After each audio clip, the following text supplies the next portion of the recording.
Well, like Saul said, I want to talk to you about the church. The awesome thing that's going to happen over these next 2 days is you're going to hear different slices of life from all sectors. I'm going to talk to you about the church in these next 15 minutes. My background is very apropos to what I'm doing today. My parents moved 40 times in 55 years of marriage.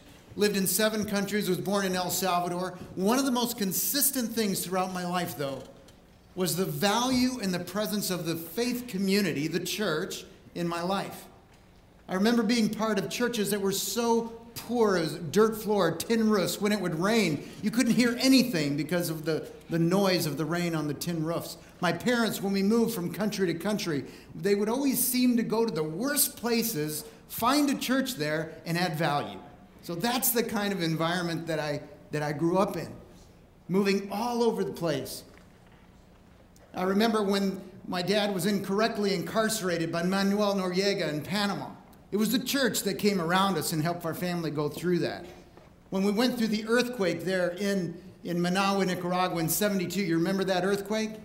Our family was left 6 days before that earthquake. But then we saw how the church were a lot of the first responders to the people that were suffering there in Managua, Nicaragua.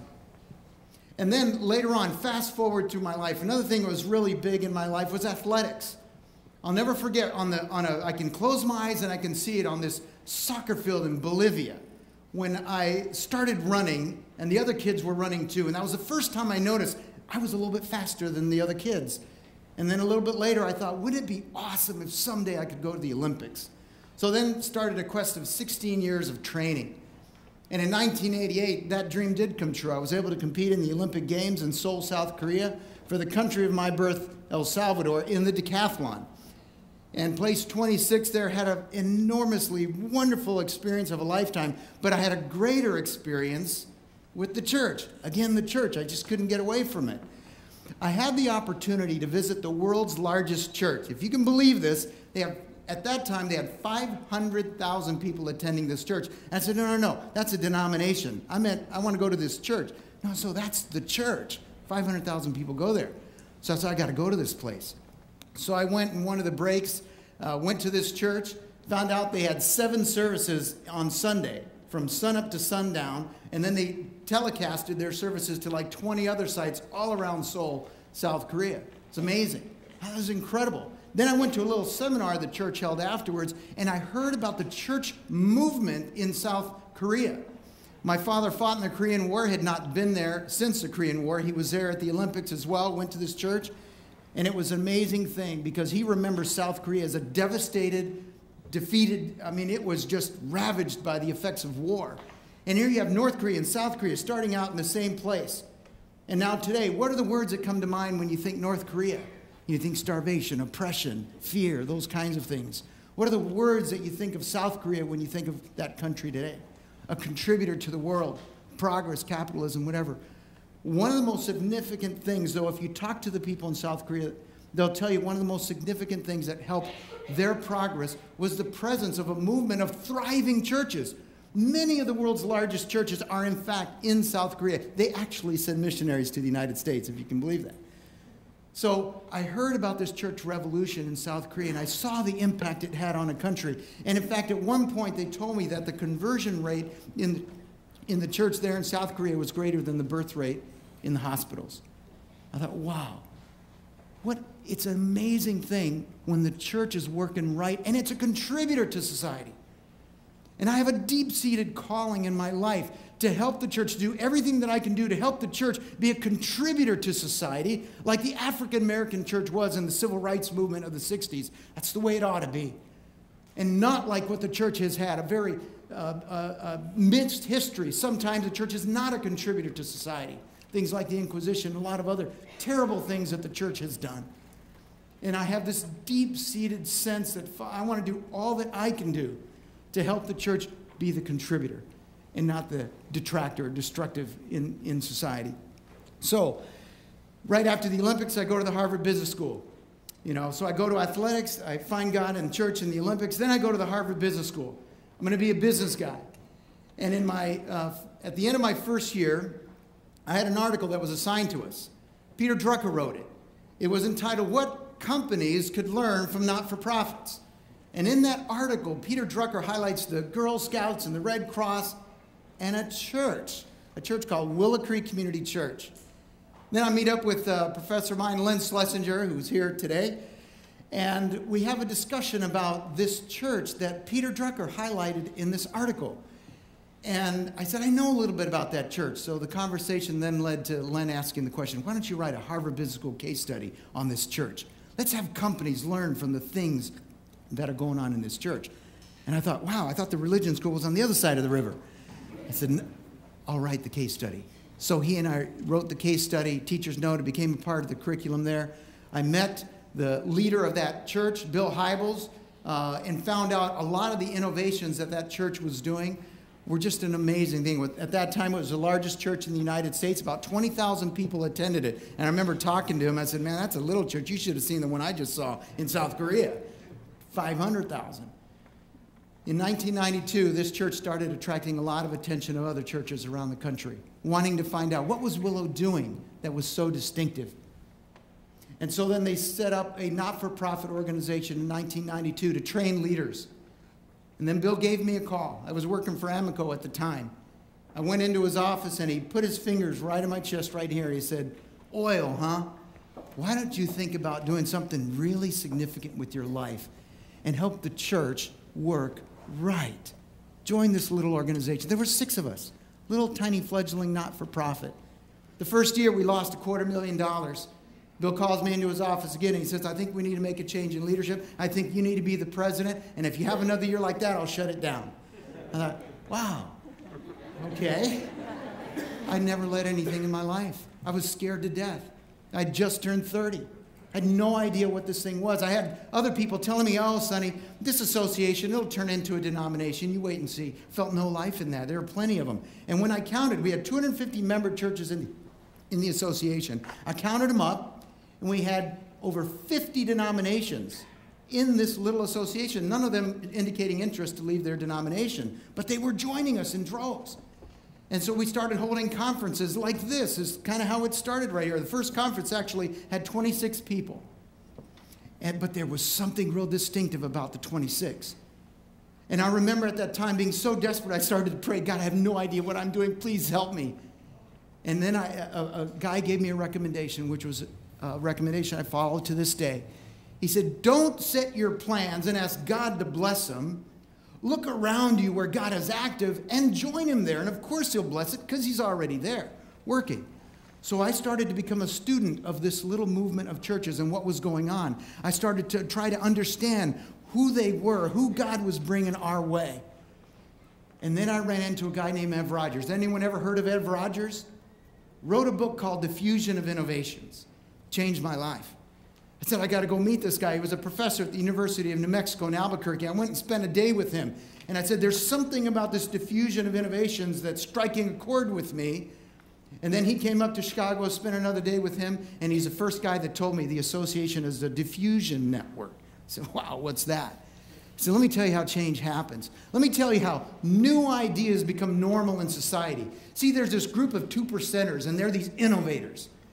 100 ideas a minute. And then there's a group of early adopters. They're the people that kind of process those innovations and they put their influence behind them, and they're the ones that help spread them to the 33% early majority. And then when about half of society adopts something in a system, then the late majority tends to adopt. And then you have finally the laggards that sometimes never adopt.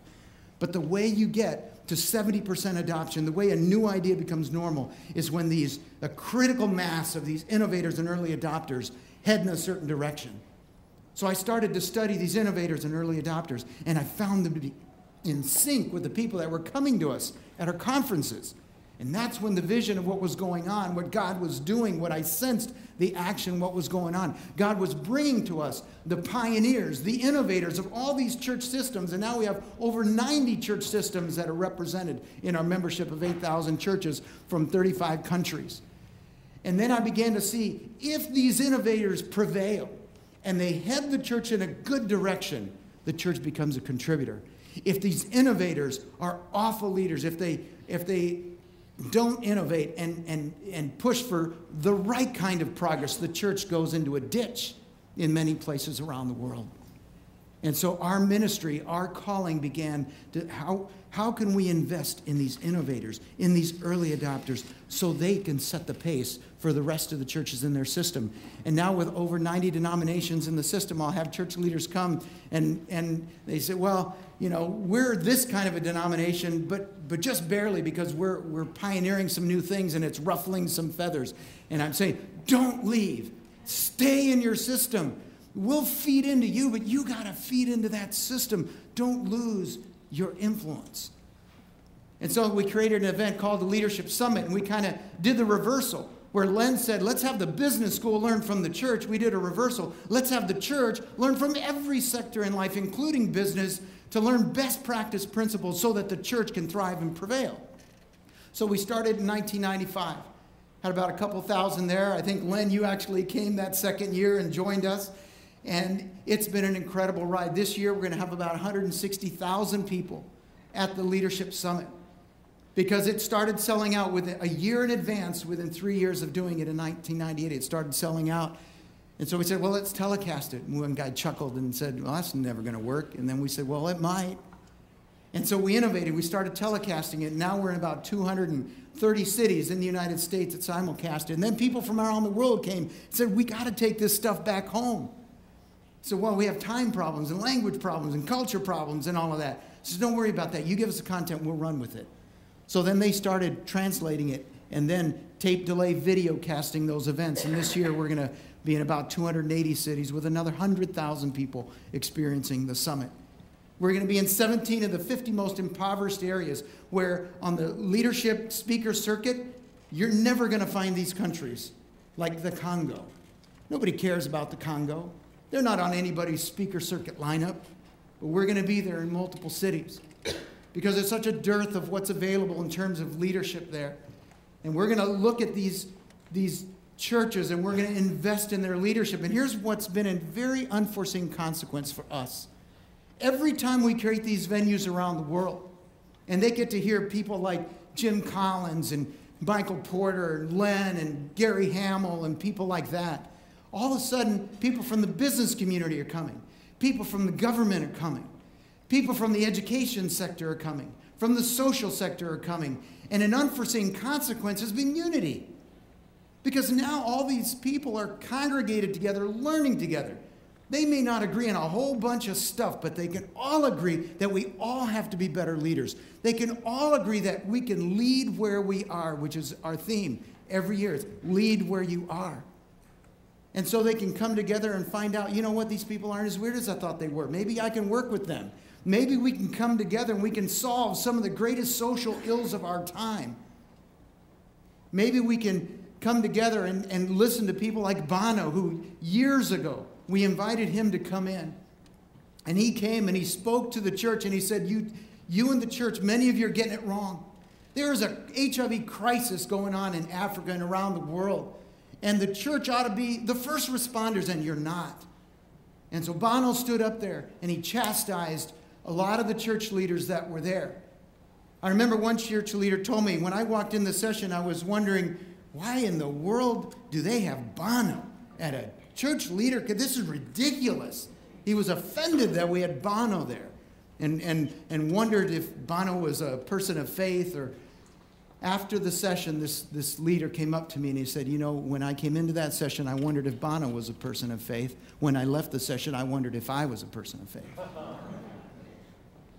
And since then, hundreds and thousands of churches have responded.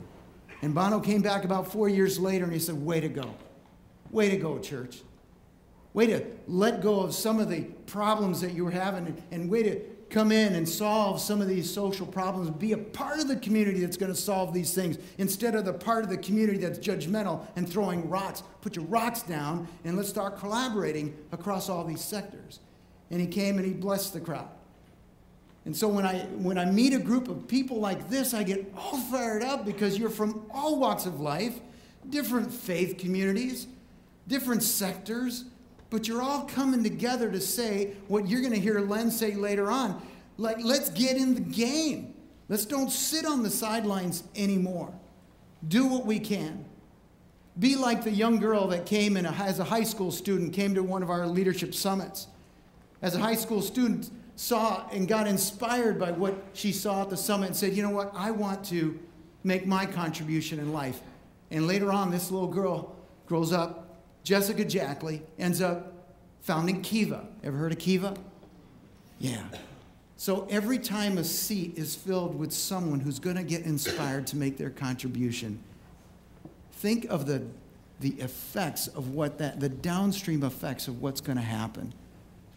I look at this room and I see all sorts of potential. But here's what I know to be true of serving pioneers for the last 19 years. Pioneering is lonely business. Innovating is lonely business. So get together in groups like this every time you can to be inspired, to be challenged, and to make your contribution to the world. Thanks so much.